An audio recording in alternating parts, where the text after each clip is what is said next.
No episódio de hoje eu conversei com Paulo Sato, fundador da Origami Investimentos. Sato tem muito conhecimento, muita experiência no mercado financeiro, passou por diversas empresas, grandes empresas e é uma referência no mercado e no segmento financeiro. A nossa conversa de hoje foi como o mercado financeiro está evoluindo e como construir uma empresa de sucesso nesse mercado. E ele trouxe muitas dicas e muitas recomendações para quem quer empreender e crescer um negócio no mercado financeiro. Então, assista o episódio, deixa seu like, compartilha, dê seu feedback e vem com a gente. Fala galera, bem-vindos a mais uma edição do Hulk Talks. E olha, para você que acompanha o nosso canal, para você que acompanha os nossos conteúdos, você já sabe que aqui o Hulk Talks ele é focado em conversas com gestores, executivos, empreendedores que estão no dia a dia das empresas. Aqui tem muito conteúdo relevante sobre mercado, sobre estratégias, marketing, vendas, serviços, CRM, tecnologia. Tem muito conteúdo relevante para você ter sucesso na sua empresa. E se você está chegando agora, seja muito bem-vindo e seja muito bem-vinda ao Hulk Talks e ao episódio de hoje. E olha, eu queria pedir também para você deixar o seu like, curtir o nosso canal, compartilhar esse conteúdo, pega o link desse episódio, hoje está incrível. Aguarde aí, pega a caneta, pega o iPad, que hoje tem muitas dicas importantíssimas e relevantes sobre um segmento que eu já vou contar para vocês sobre o que nós vamos falar hoje. Gente, a nossa conversa de hoje, ela é diferente. Nós vamos falar sobre um desafio de empreender em um dos mercados mais competitivos e mais complexos no Brasil, que é o mercado financeiro. Hoje a minha conversa vai ser com Paulo Sato, fundador da Origami Investimentos, uma das principais consultorias do segmento no país, e a gente vai falar e entrar nos detalhes sobre o desafio de empreender, de construir um negócio no modelo diferenciado, no mercado altamente competitivo e complexo. E hoje o Sato vai contar para a gente muitas dicas e tudo que está por trás dessa ideia de empreender no segmento financeiro. Sato, obrigado por aceitar o nosso convite, por vir aqui até a sede da Hulk, ao nosso estúdio aqui do Hulk Talks. Obrigado você, Tesori, pela oportunidade, pela equipe da Hulk.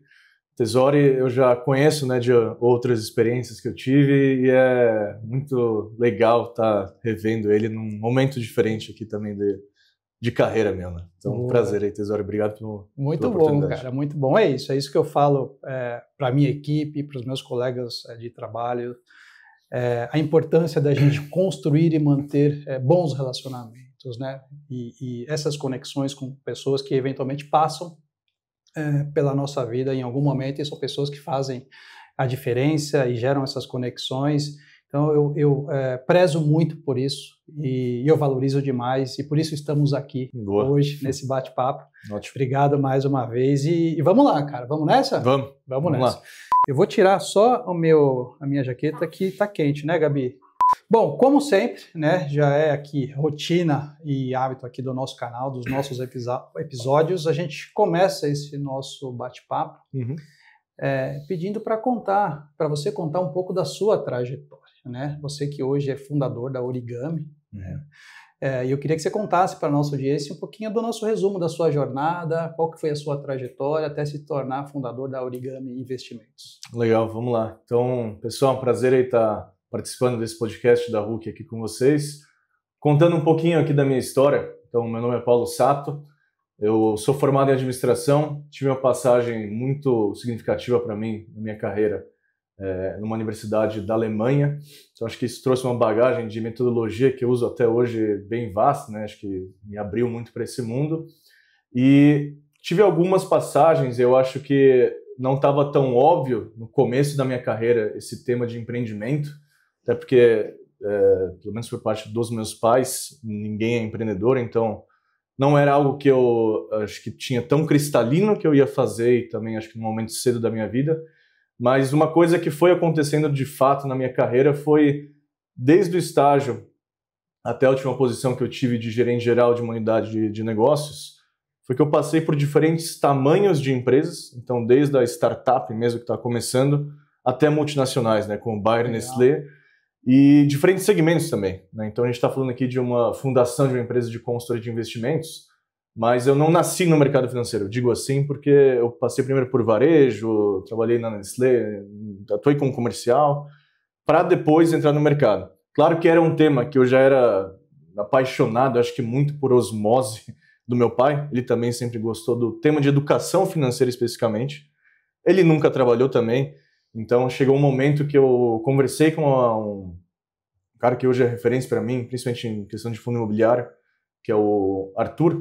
Ele me falou, eu tenho uma trajetória similar à sua, meu pai também gostava, eu também gostava, não atuava, e uma hora eu decidi mergulhar e estou até hoje, né? Então, depois desse conselho dele, eu caí justamente na Suno, né? Então, acho que eu tive essa trajetória em diferentes níveis de tamanho corporativo e diferentes setores. Eu acho que isso contribuiu muito como um desfecho e um processo natural, né, e orgânico para eu fundar a Origami. Por que eu acho que eu digo isso?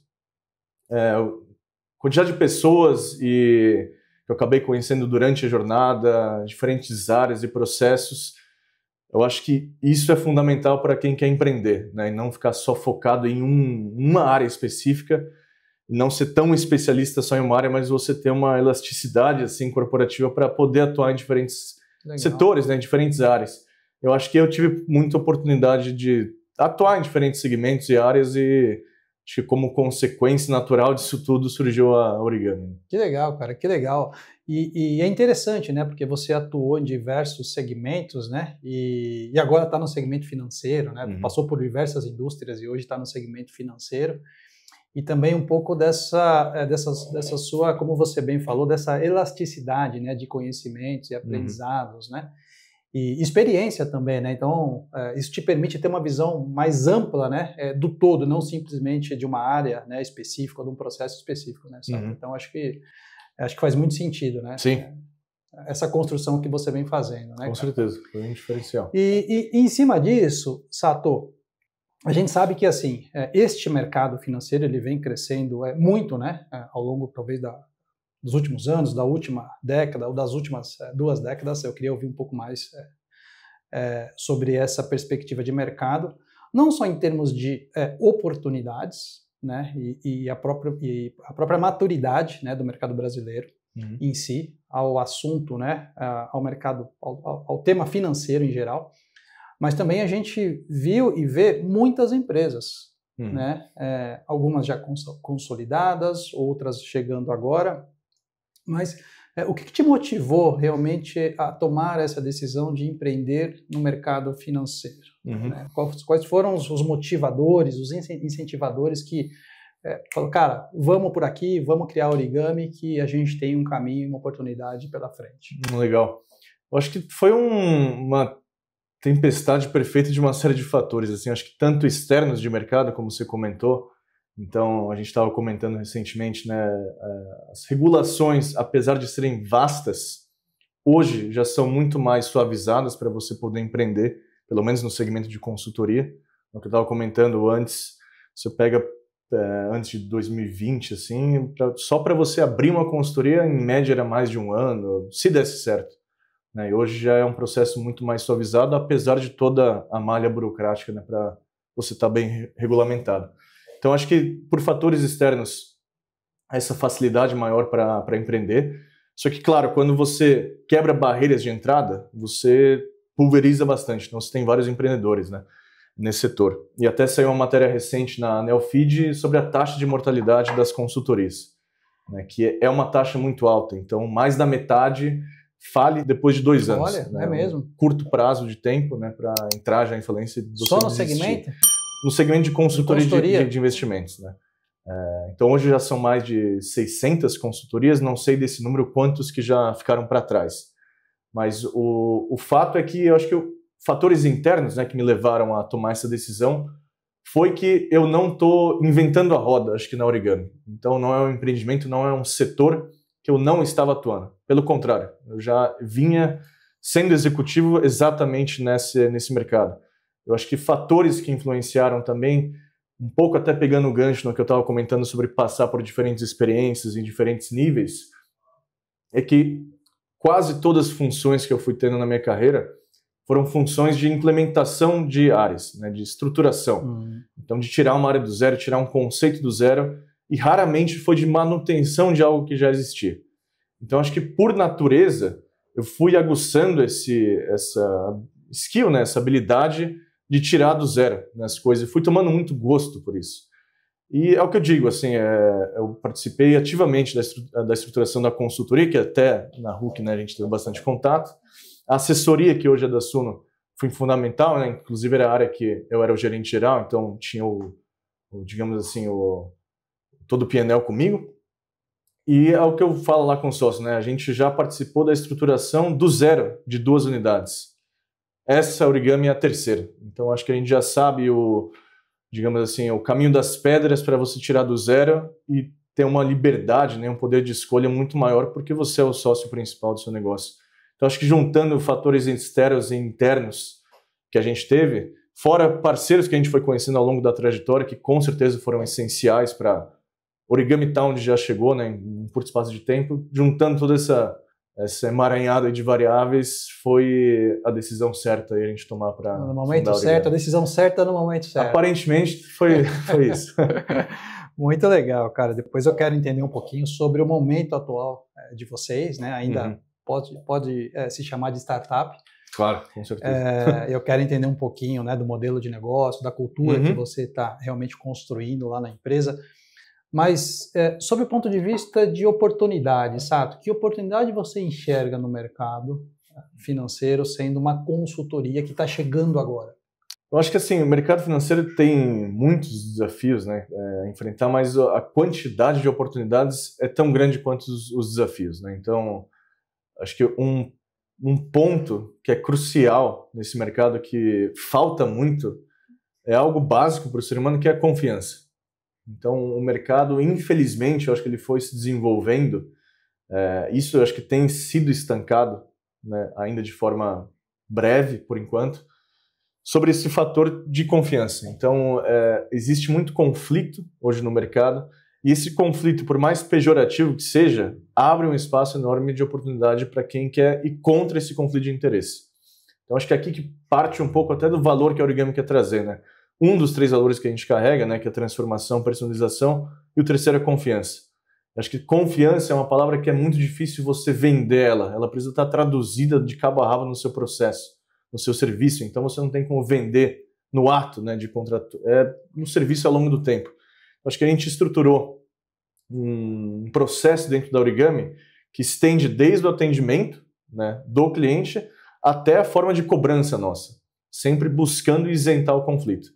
Coisa que hoje no mercado eu vejo como oportunidade. Parece algo básico, né, falando, mas hoje eu vejo como uma oportunidade muito grande, porque a quantidade de pessoas que desconfiam da pessoa que faz o atendimento é enorme. Assim, se você pegar, vou chutar o número aqui, mas de 9 entre 10 provavelmente não tem uma confiança plena 100%. Da pessoa que está atendendo. E por quê? Desculpa te interromper, mas já trazendo uma pergunta, e o que causou esse sentimento de desconfiança, Sato, do brasileiro? Eu acho que o próprio mercado, né, a forma que ele foi moldado, a consequência é você ter agentes dentro do mercado que vão estar ligados a esse modus operandi. Então, o que eu quero dizer com isso, né? Assim, eu não tenho isso em dados, mas com certeza a grande parte da remuneração de quem trabalha no mercado financeiro hoje, ela é comissionada. Então, qual que é o ruim da comissão? Ela está atrelada à venda de algum produto. E geralmente existe uma correlação com causalidade, não é pura correlação besta, assim, que quanto mais arriscado e mais inadequado o produto, falando assim, maior a comissão. Porque ele é mais difícil de você distribuir. Ou seja, quem distribui merece ser mais recompensado. Só que qual que é o problema? Você distribui um produto inadequado para o seu cliente. Ou seja, só um elo na ponta sai beneficiado, que é a pessoa que está vendendo. O cliente na ponta sai perdendo. Então, eu acho que esse que gerou esse descompasso de desconfiança, porque antes as pessoas acho que tinham zero acesso a conhecimento no mercado, elas acho que hoje estão num nível de consciência muito maior, não a ponto de tomar as próprias decisões, mas a ponto de virar e falar assim, por que esse produto está na minha carteira? Não tem nada a ver com o que eu almejo, com o que eu quero. Então esse nível de conscientização está aumentando, as pessoas estão vendo que elas foram alocadas no passado em produtos ruins. E naturalmente isso gera desconfiança. Então a pessoa, ela para reconquistar isso, demora, porque a probabilidade dela mudar para uma outra assessoria, consultoria ou gestora e cair na mesma laia é maior ainda hoje. Então acho que isso que é o que eu falei de oportunidade ali, que a Origami quer quebrar essa falta, né, de transparência, que como consequência é uma falta de confiança por parte do cliente, né? Então acho que ali que é uma boa oportunidade para a gente estar atuando. Cara, muito bem. Você ilustrou e explicou muito bem, de uma legal. forma muito didática. Eu entendi de maneira muito clara o que gerou, né, hoje esse sentimento no mercado de desconfiança, né, no mercado financeiro. Agora faz muito sentido, né? E aí, assim, tentando simplificar um pouquinho mais a história do gerente do banco, né? Que sempre, a toda hora, está te ligando e tentando... O gerente não, assim, na prática, ele não liga para o cliente. Ele liga para as metas que ele precisa bater, que o banco estipulou. Exato. Então, assim, ou ele bate as metas para ele ter o salário que ele precisa, ou ele simplesmente vai ser demitido, ou ele vai ter que mudar. Só que isso se estendeu muito no mercado, né? E foi do gerente de banco para o mundo de assessoria.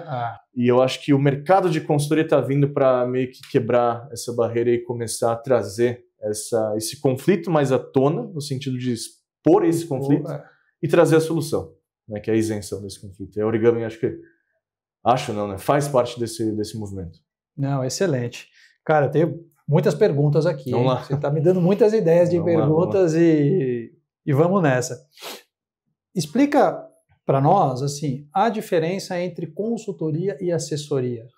Muitas vezes, assim, talvez as pessoas tenham alguma dificuldade de entender o papel de cada uma, né? Que horas eu preciso da assessoria, que horas eu preciso da consultoria, ou se eu posso ter as duas. Então, se puder trazer um pouco dessa visão. Claro, é uma pergunta extremamente válida, porque acho que só quem está no mercado entende, assim, de forma cristalina qual que é a diferença das duas, né? Tem muitos agentes, mas eu acho que, assim, do ponto de vista regulatório, tem diferenças, né? O assessor, geralmente, ele vai estar exclusivo de alguma corretora, enquanto o consultor já não.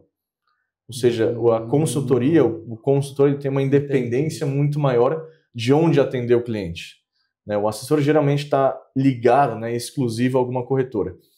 E também tem o ponto de tipo de remuneração. Tá? Eu acho que esses dois são os dois principais características que são diferentes entre eles.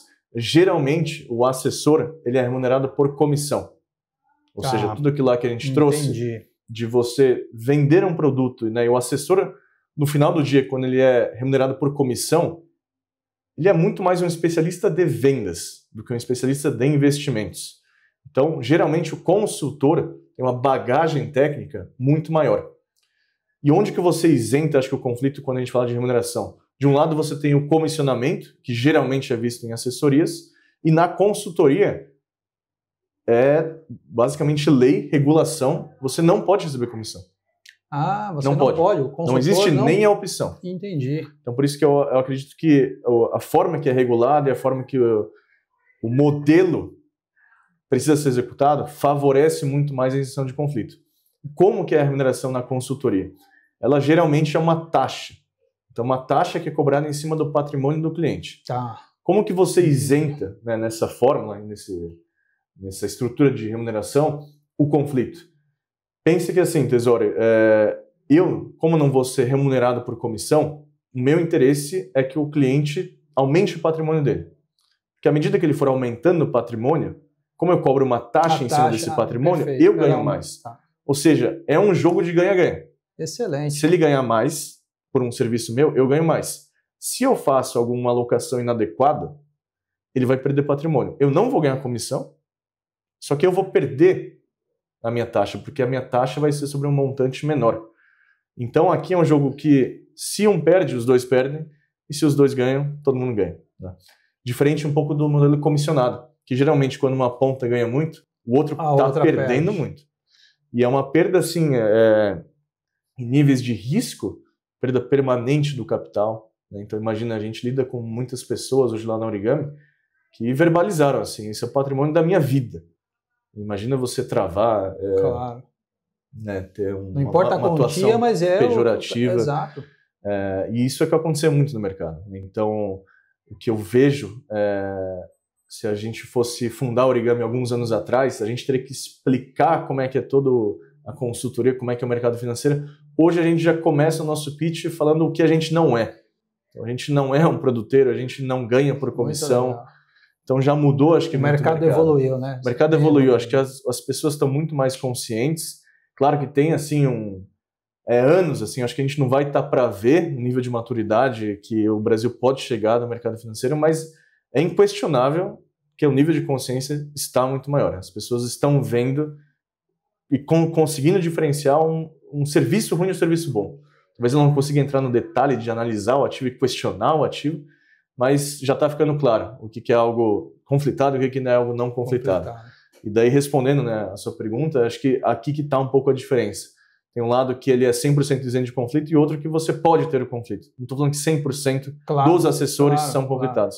Mas a grande maioria, a chance de você cair em um que é conflitado é muito grande. Até porque eu ia comentar isso, né, Sato? Acho que você explicou brilhantemente, né, as diferenças, ficou muito claro. Aliás, parabéns, né? Acho que é uma aula sobre o mercado financeiro, né? O mercado que vem evoluindo muito, então super bem didático, explicativo, né? O seu conceito. Mas eu acho que assim não tem certo nem errado, né? Acho que depende muito do perfil do cliente de optar por um ou por outro, né? Mas acho que vai muito em cima do que você falou, né? Dentro do mercado onde eventualmente um lado só ganha, você tem muitas boas opções também, né? Uhum.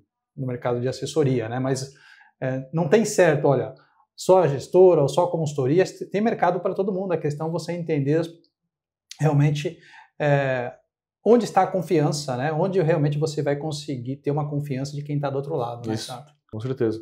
Inclusive,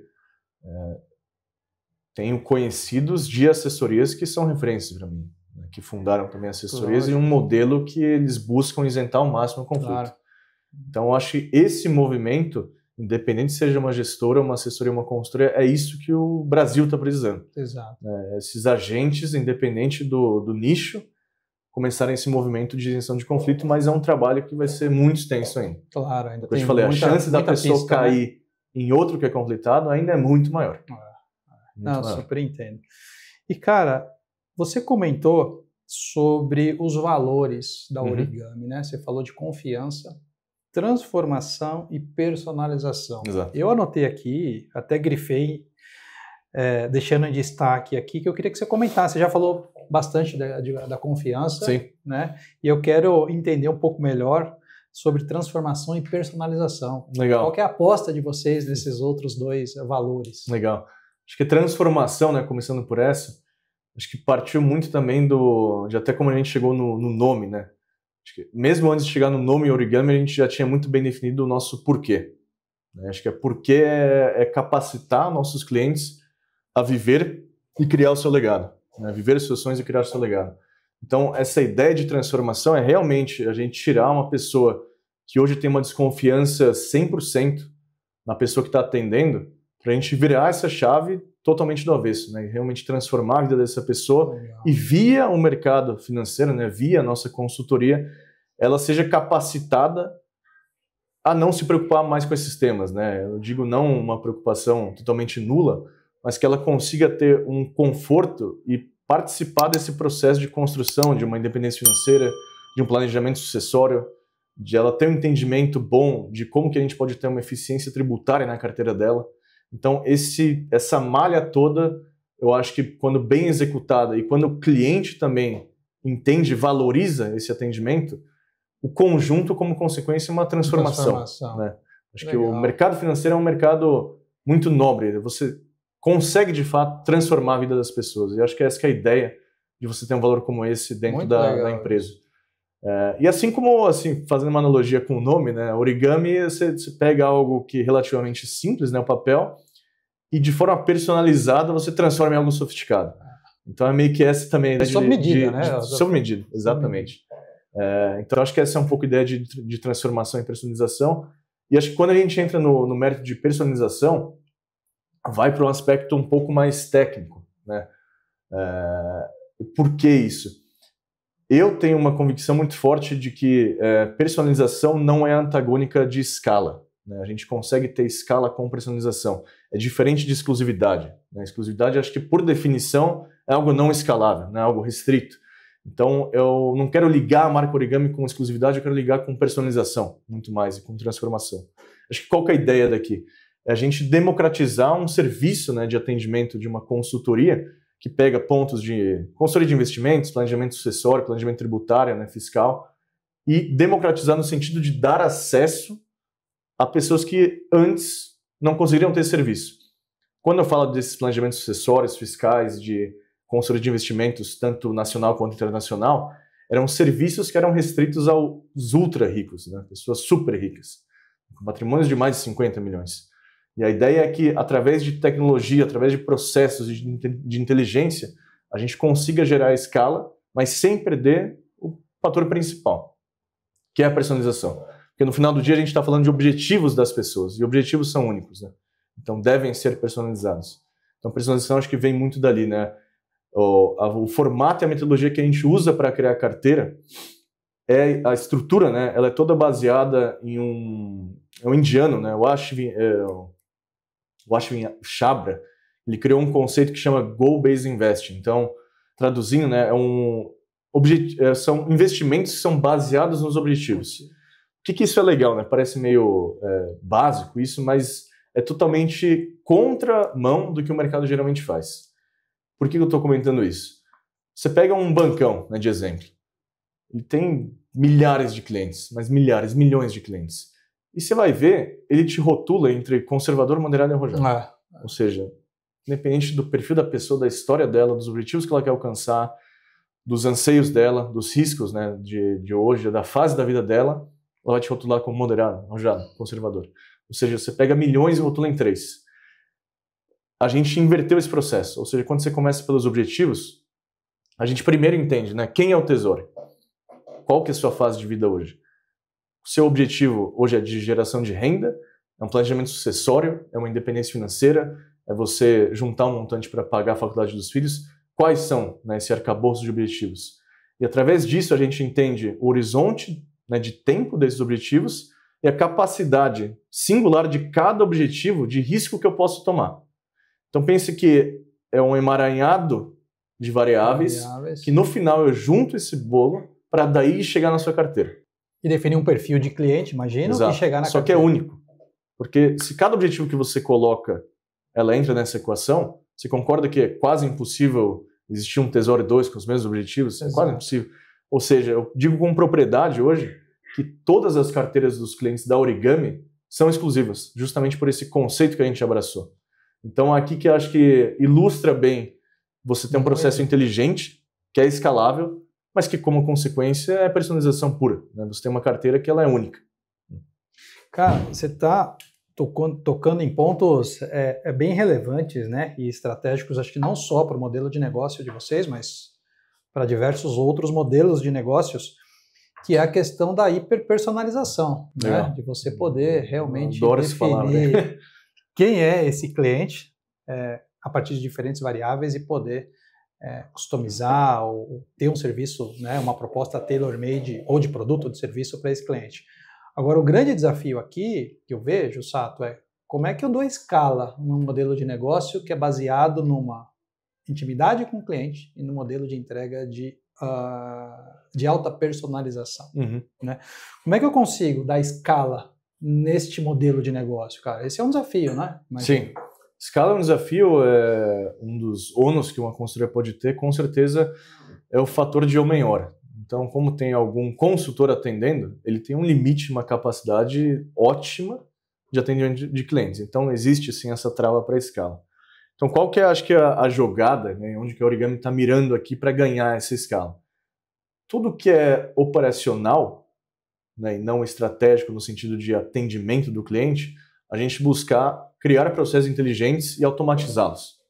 Então, a Origami ela é muito pautada e abraça muita inovação por processos, e geralmente, acho que, de forma absoluta, todos envolvem tecnologia. Né? Então, acho que assim, tanto IA quanto ferramentas de automação de workflow, elas não são o protagonista da Origami, mas são coadjuvantes assim, de luxo. Elas participam no processo de cabo a rabo, mas a gente não desumaniza o processo. Ou seja, quando você está falando na reunião, você está falando com um consultor de fato. Né? Então, o que eu quero é tirar toda essa parte operacional da rotina do consultor, que gastam tempo, não só do consultor, mas da Origami como um todo, né? E, como consequência, você sobra, né, mais tempo na rotina do consultor para fazer o atendimento, ou seja, para ele focar no que realmente importa. No relacionamento com os Exato. clientes. É como, assim, fazendo uma analogia, né? Se o médico, imagina ele ter que fazer lá a prescrição, escrever no papel, subir o arquivo em tal pasta, para depois começar a atender o paciente. O que realmente importa é ele atendendo o paciente, né? Você deveria liberar mais tempo dele para fazer isso. É meio que a mesma ideia do consultor. Eu quero liberar o tempo dos nossos consultores para que ele preste praticamente 100% do tempo serviço para os clientes, né? E toda essa parte operacional ela seja automatizada, né? E a gente já não chegou nesse estado da arte de estar tudo automatizado, né? Extremamente complexo, mas acho que é legal entender como a Origami acho que tem como diretriz, assim dizendo, tudo que é operacional, ao invés da gente pensar em contratar um fornecedor ou contratar alguém como mão de obra para a Origami, dá para automatizar? Existe alguma ferramenta que automatize isso? E a gente testa primeiro por essa via e até agora nenhuma a gente teve barreira. Toda a gente está conseguindo. Claro que é um processo vasto, né? A gente está no começo, mas tem muita coisa que foi automatizada já. Cara, isso é muito diferente, né? Eu acho que aí tem um conjunto de fatores a favor de vocês, né? Acho que além desse driver e dessa visão que você trouxe de automatizar, e você trouxe conceitos que eu até anotei aqui, eu achei bem interessantes também, que são processos inteligentes e automatizados. Uhum. E um outro ponto que você posicionou muito bem, e eu adorei a forma de como você colocou, que é a inteligência artificial, né, e as automações, elas não são protagonistas, mas elas são coadjuvantes de luxo. Exato. Adorei a forma de como você definiu, porque o coadjuvante nesse caso de vocês, eu acho que é o consultor, é quem está no front ali, né, imagino. O protagonista. É o protagonista, desculpa. Claro, com certeza. É ele. No final do dia, eu acho que assim, a gente está num serviço no mercado financeiro que se você tira o fator humano da conta, você não tem o seu negócio. Existe até uma correlação que já foi comprovada, principalmente em mercados desenvolvidos, nos Estados Unidos e Reino Unido, que existe causalidade entre o tamanho do patrimônio do cliente e a vontade dele ser atendido por um humano. Ou seja, quanto maior o patrimônio, mais você quer ser atendido por um humano e não sentir que você está sendo atendido por uma IA. Então, como a gente está também no segmento um pouco mais private, isso a gente teve que levar em consideração. Então, tem um ponto ótimo que eu chego da automação, mas no atendimento... Você tem um fator ali que não tem como não ter. Né? Não tem. Exato. E eu acho que também tem uma questão de momento de mercado. Imagino que há 5 anos atrás você não teria todo o ferramental e toda a tecnologia que você tem hoje disponível para poder automatizar os processos. Né? Então, eu acho que não só a visão, mas assim, o mercado em geral está muito favorável, né, para vocês. Sim, a gente estava comentando, né, de acho que motivos de por que fundar, e a gente comentou de fatores externos. Eu acho que essa parafernália toda que a gente tem hoje de automação e IA contribuiu muito para a gente fundar a Origami, e acho que no momento que a gente deve muito também a esses processos inteligentes, né? Sem dúvida alguma. Excelente. Cara, muito diferente o negócio de vocês, hein? Acho que realmente está começando aí. Quanto tempo vocês têm de mercado, Sato? De experiência de mercado dos sócios, a gente soma 35 anos já de mercado financeiro. Da Origami em si, ela é bem mais recente. Ela está com... a gente fundou em dezembro, mas operacionalmente falando desde fevereiro. Então, 4, 5 meses ali, de fato, na rua. Baita desafio, hein? Baita desafio. Mas, cara... Excelente a visão, o modelo de negócio, né, os drivers, todos os valores que vocês colocaram aí como alicerces, né, como fundações assim, né, do negócio. E onde vocês querem chegar?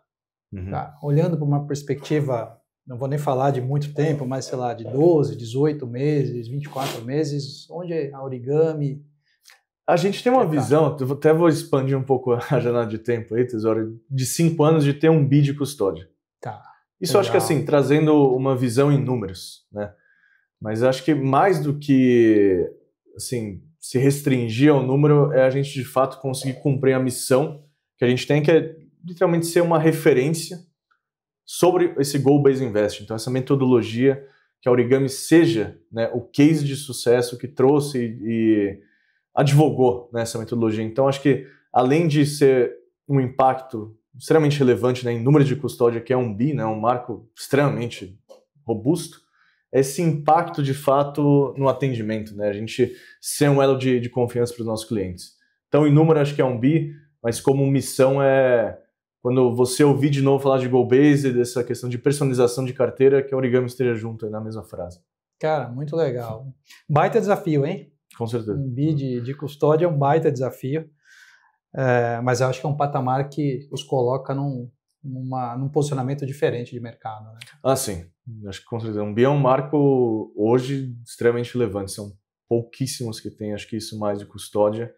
E acho que são pouquíssimos que conseguem chegar nesse marco com uma estrutura parruda e com margem alta. Então, quando eu digo um bi, não é um movimento que eu vou fazer de tudo para chegar nesse um bi. Eu vou crescer de forma sustentável.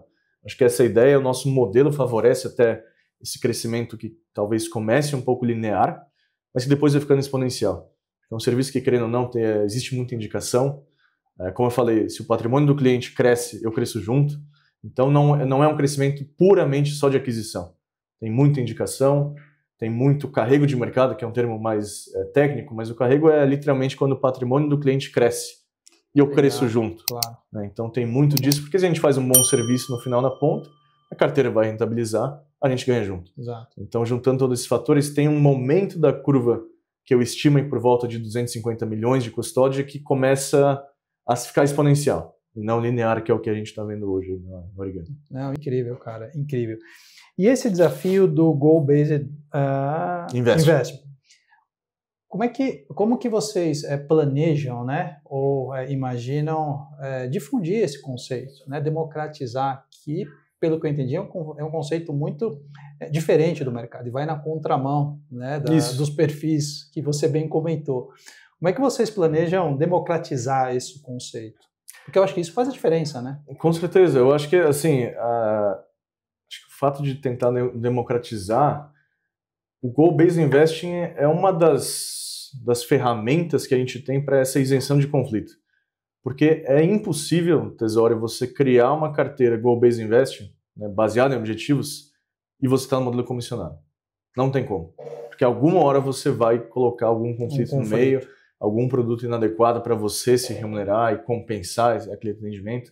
Então, acho que toda essa estrutura de consultoria somada a metodologias que já estão comprovadas lá fora, né? Então, como eu falei, eu não estou tentando inventar a roda aqui. Se algo que dá certo lá fora e a gente tropicaliza um pouco, então acho que é aqui que está um pouco a ideia de democratizar, é pegar esse conceito que já funciona, já está comprovado, mais da metade do mercado financeiro lá dos Estados Unidos trabalha nesse formato, e tropicalizar um pouco para cá. Então, tropicalizar em que sentido? Você dá muita transparência. Hoje o cliente, você pode testar, acho que até vou fazer uma pergunta para você aqui, mas imagino que você tem algum investimento, alguma carteira. Você tem ideia do custo que você paga assim, pelo seu atendimento, pelos seus produtos? Não, hoje eu estou numa consultoria, né? E aí, assim, é o valor da taxa que eles cobram em cima do patrimônio. Em cima do patrimônio, ótimo. Você já está num modelo que é diferenciado. Mas geralmente, quando eu faço a pergunta para essa pessoa, ela não faz ideia do custo que está por trás. Né? Justamente porque é um giro de carteira alto que fica escondido, né, o custo. Então, acho que quando a gente traz essa roupagem, essa estrutura de consultoria com metodologias que já estão comprovadas lá fora, naturalmente o mercado vai se desenvolvendo por esse lado. Já a própria CVM 179, acho que apoiou, então partes regulatórias hoje também já estão andando, né, em mão com essa questão de isentar conflito. Então, acho que as pessoas que estiverem empreendendo nesse mercado e que não colocarem isso como valor, eu imagino que no médio prazo e no longo, com certeza, vão ficar para trás. Porque esse eu espero que seja o serviço normal, né, daqui a uns bons anos. Esse é um bom ponto, Sato, que você trouxe, das pessoas que querem empreender ou estão iniciando, né, essa jornada de empreender no segmento. E eu queria muito que você trouxesse um pouco, quais são as dicas que você dá? Acho que você trouxe agora uma incrível, né, em relação a esse momento, mas quais outras dicas você daria para quem quer empreender no segmento financeiro? Acho que é ousadia minha, assim, dar uma dica ainda com 6 meses de empresa, mas o que eu vi que acho que deu muito certo nesses 6 meses da Origami é não tentar inventar a roda. Eu acho que isso é independente do setor. E por que eu digo isso? Como eu comentei, né, a gente atuou no mercado, tanto acho que em frentes positivas, né, mas a gente também teve do outro lado de conflito. Então, acho que a gente viu o mercado como um todo e teve essa liberdade para tomar a decisão de escolher para que lado a gente ia. Então, ter essa experiência prévia, claro que muitas vezes não é possível, mas então, no mínimo, você buscar fazer um MVP, para comprovar e validar a sua tese, a sua estrutura. E, principalmente, acho que um fator que foi, assim, muito benéfico, eu já esperava que fosse, mas está sendo muito mais do que eu imaginei, é uma palavra que chama departamentalização. Então, hoje no mercado financeiro, é normal que você pega duas, três pessoas da empresa, elas saem para empreender, mas geralmente são pessoas que têm características e perfis muito similares. Então elas têm as mesmas skills, os mesmos cargos que elas tinham, e numa saída breve, a curto prazo acho que até funciona, mas na medida que a empresa vai tomando uma outra roupagem, um outro corpo, é exigido dessas pessoas que também se desenvolvem. Geralmente é ali que elas pecam, então são pessoas muito similares nas skills. E a Origami nasceu desde o começo e a gente até apresenta isso como um diferencial. Cara, o meu perfil com o do Devito e com o do Kalin, que são os 3 sócios da Origami, são completamente diferentes. Completamente. Eu digo isso do ponto de vista corporativo, tá? Não só do pessoal, mas do corporativo. Eu acho que é ali que está a importância disso. Então, eu tenho uma pegada mais de gestão, o Devito tem uma pegada mais comercial, de gestão de pessoas. Eu tenho muito de dados, né? Gestão de projetos, esse tipo de coisa. E o Kalin é uma pessoa muito técnica, muito analítica. Então, toda essa parte de análise de mercado fica com ele. Então, a gente departamentalizou e criou uma área de operações, uma área comercial e uma área de advisor, que a gente fala. E desde o D0 a gente estabeleceu quais seriam as funções de cada um. Então, é claro, né, que a gente está falando de um empreendimento, a gente tem uma sobreposição de vez em quando, e normal, a gente precisa, mas em pontos específicos de tomada de decisão, de projetos, se é de operações, fica comigo. Eu defino, eu preciso conduzir, se é de comercial, geralmente com o Devito. Excelente. Então, isso foi algo essencial, né? Acho que não tentar você ter sócios complementares. Acho que, resumindo assim, isso foi essencial para a Origami e a gente vem tirando muito fruto porque eu tenho a consciência plena que se a gente tivesse o mesmo perfil, talvez a gente nem teria aberto para começar, mas hoje a consequência seria que a gente teria que já estar contratando mais pessoas, a gente teria um headcount muito mais robusto, e isso, como consequência, é você ter uma estrutura de custo muito mais alta. Então, hoje, apesar de 6 meses ainda ser um curto espaço de tempo, a previsão de ter uma necessidade de contratação, seja de um assistente ou algum outro analista, é zero. É zero. Zero. Muito por conta das automações que eu comentei, claro, mas por conta de cada um tem a sua caixa e sua responsabilidade como sócio, né? Eu acho que essa é uma experiência nova que eu estou tendo, porque até então eu era sócio na Suno, mas era, acho que, um esquema totalmente diferente, né? Você tinha hierarquias, né? Então eu tinha todo um time abaixo, né? Desde gerentes abaixo de mim até coordenadores, analistas e estagiários. Agora, quando você lida de forma lateral e com sócios, ainda mais com sócios, é muito diferente. Então acho que essa atribuição de função para cada sócio foi, assim, algo fenomenal. Assim. Acho que muito da sustentabilidade que a gente tem hoje é por conta disso. Não, e faz muito sentido, cara, esse ponto que você trouxe, concordo 200%.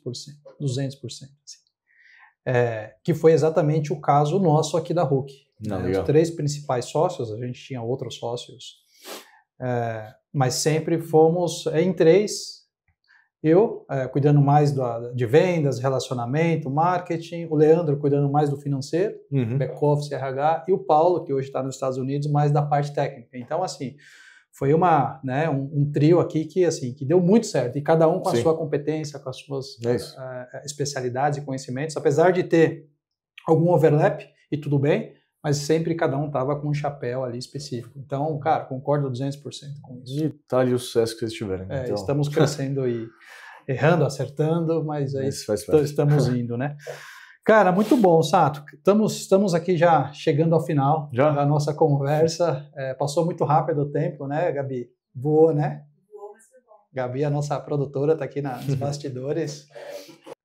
Temos, assim, muitos assuntos. Eu queria convidá-lo para voltar novamente. Eu quero entender mais sobre esse conceito. É um prazer. Trazer para a nossa audiência uma visão mais detalhada, mas queria mais uma vez agradecer aí a sua presença, a sua agenda. Startup eu sei como é, você faz de tudo, né? Tem que fazer de tudo, como você bem falou. Bootstrap, né? Imagine que não tem investidor. Bootstrap, puro. Total. Então, dinheiro dos sócios, eu sei bem como é. Por isso que o payback tá vindo, a gente está rezando aí para finalmente chegar. É isso. Mas, cara, queria muito agradecer. Agradecer ao Rodrigo também, que acabou fazendo a ponte. Referência aí, acho que para nós dois. Esteve aqui no nosso podcast, falou super bem, ali da Espaço Laser. E aí, para finalizar, eu queria pedir para você deixar assim seus canais de contato, quem quiser saber mais sobre a Origami, sobre esse conceito, sobre todo o trabalho de consultoria que vocês fazem, se quiser conversar com o Sato, enfim, para você dar a sua mensagem final, deixar os canais, que tipo de cliente, de perfil, enfim, seu espaço, cara. Boa. Então, acho que, pessoal, origamiinvestimentos.com, nosso site principal. Lá a gente produz uma série de insights também, né, e conteúdos de artigos que vocês vão poder consumir. Tem todo o histórico, né, os valores da empresa lá no site. Mas assim como a gente tem tanto no LinkedIn quanto no Instagram, pelo menos por enquanto, Origami Investimentos também você vai encontrar a gente. Produzimos conteúdo lá também, num formato diferente. E tanto no Instagram quanto no site, você consegue acessar fácil lá os nossos contatos. Você vai cair para falar com o Lucas De Vito, que é o sócio comercial. E a gente vai estar pronto aí para atender vocês. Vai ser um prazer. E um prazer enorme também seu, Tesouro, de ter puxado aí para a conversa. Acho que é um espaço muito importante. É como eu falei, a Origami quer, né, e deseja ser um agente de movimento para o mercado ser fiduciário, né, a gente isentar conflito, e esses espaços acho que ajudam a gente a divulgar nosso trabalho, é essencial. Então agradeço muito a vocês. Que é isso, cara. Excelente, parabéns aí pela ideia. Um bi em breve? Tomara, 5 bi a gente volta aqui. Né? E vai voltar aqui, né? Por favor, né? Muitas vezes. Chegar né? Muito bom, Sato. Gente, essa foi a minha conversa com Paulo Sato. Sabe tudo do mercado financeiro, deu aula, hein? E poderia falar muito mais sobre o assunto. Queria pedir mais uma vez para você deixar o seu like, curtir o nosso canal, compartilhar esse vídeo. Comenta também o que você achou, né, dessa nossa conversa. Se você quer saber mais sobre alguns termos, conceitos, enfim, expressões do mercado financeiro. E é isso, gente. Espero que você tenha gostado e até o próximo episódio. Valeu, pessoal. Tchau. Tchau. Sato. Obrigado, cara. Valeu você, Tesouro.